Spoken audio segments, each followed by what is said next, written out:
Assalamualaikum warahmatullahi wabarakatuh. Perkenalkan, nama saya Ahmad Septem Raksa. Saya berasal dari kelompok 1. Di sini saya akan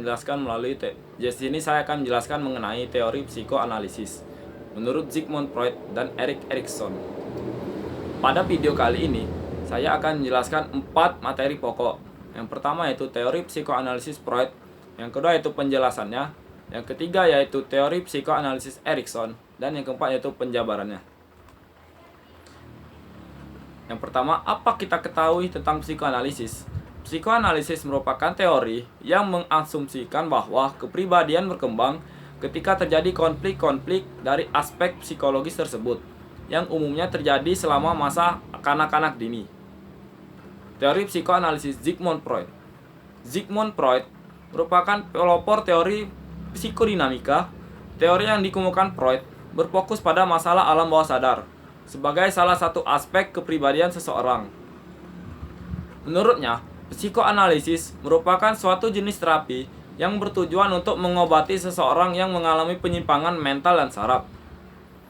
Penekanan Freud pada alam bawah sadar berasal dari pelacakannya terhadap pengalaman-pengalaman pribadi para pasiennya. Ditemukan bahwa peristiwa-peristiwa yang terjadi pada masa kanak-kanak sangat mempengaruhi kehidupan pasien di masa mendatang.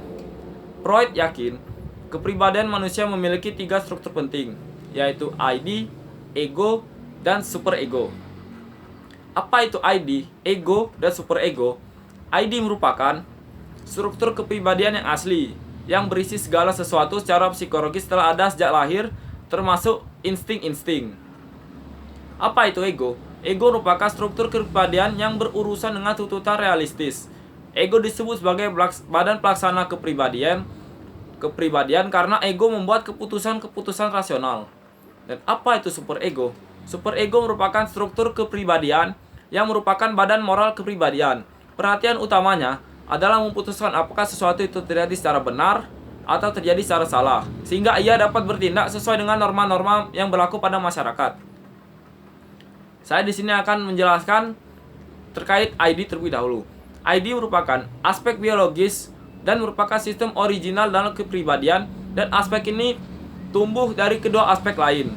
ID hanya memburu hawa nafsunya saja tanpa melihat hal tersebut baik atau buruk. Ego berbeda dengan ID.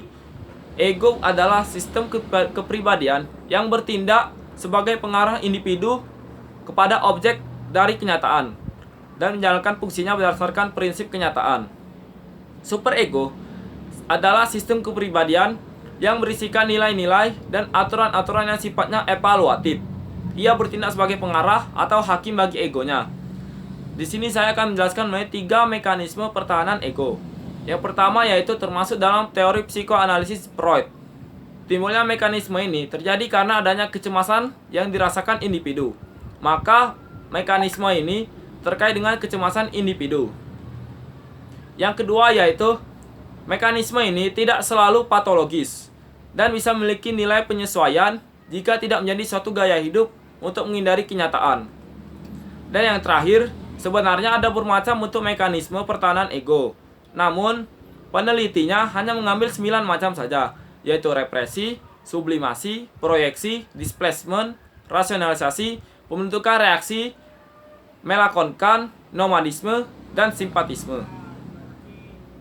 Dapat diketahui bahwa ID, ego, dan superego merupakan suatu konsep yang dikembangkan Freud untuk menjelaskan komponen perkembangan biologis atau ID, psikologis atau ego, dan sosial atau superego.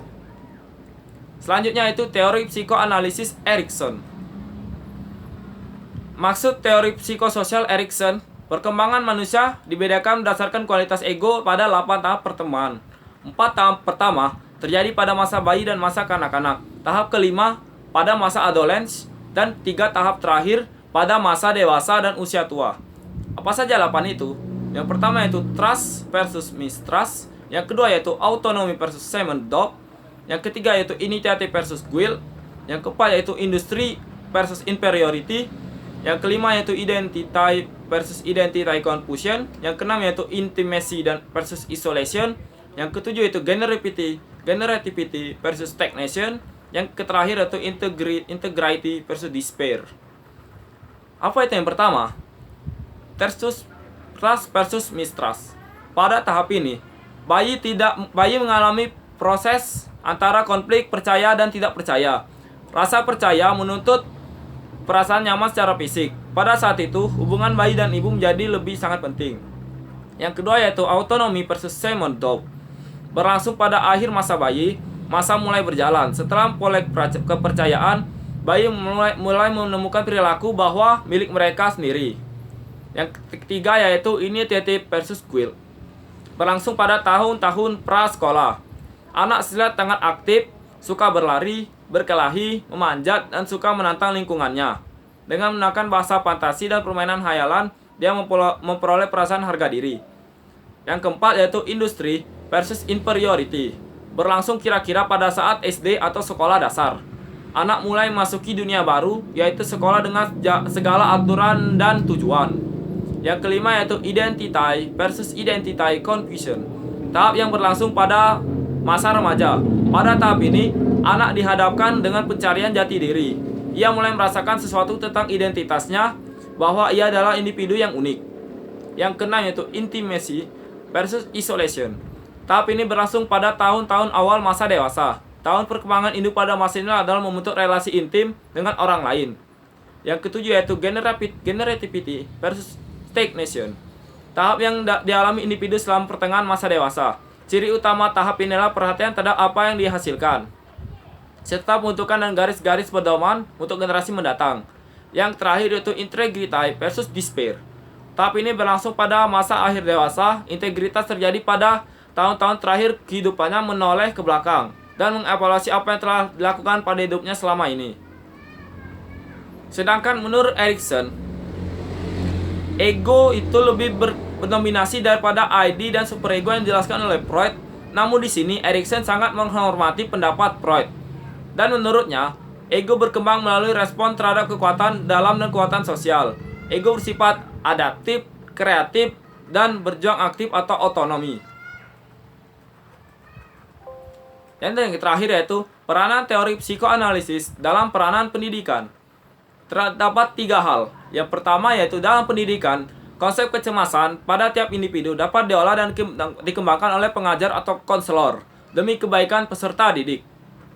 Yang kedua yaitu dalam ranah pendidikan, teori psikoanalisis berbasis dalam kecerdasan majemuk. Setiap individu memiliki kecerdasan yang berbeda-beda. Kecerdasan yang bukan hanya pada angka-angka atau IQ. Namun, kecerdasan manusia di sini terdapat bermacam-macam yaitu matematik, linguistik, kinestetik, visual spasial, musik, intra dan interpersonal, naturalistik dan eksistensial. Yang terakhir yaitu berkaitan dengan agresivitas siswa. Seorang pendidik harus mampu mengontrol dan mengatur sikap ini agar terarah menjadi lebih positif. Agresivitas dalam ilmu psikologi merupakan wahana bagi siswa untuk memuaskan keinginannya yang cenderung merusak, mengganggu, atau menyakiti orang lain. Demikian materi yang dapat saya sampaikan pada video ini. Apabila terdapat kesalahan, saya mohon maaf dan saya meminta ampun. Terima kasih. Wassalamualaikum warahmatullahi wabarakatuh.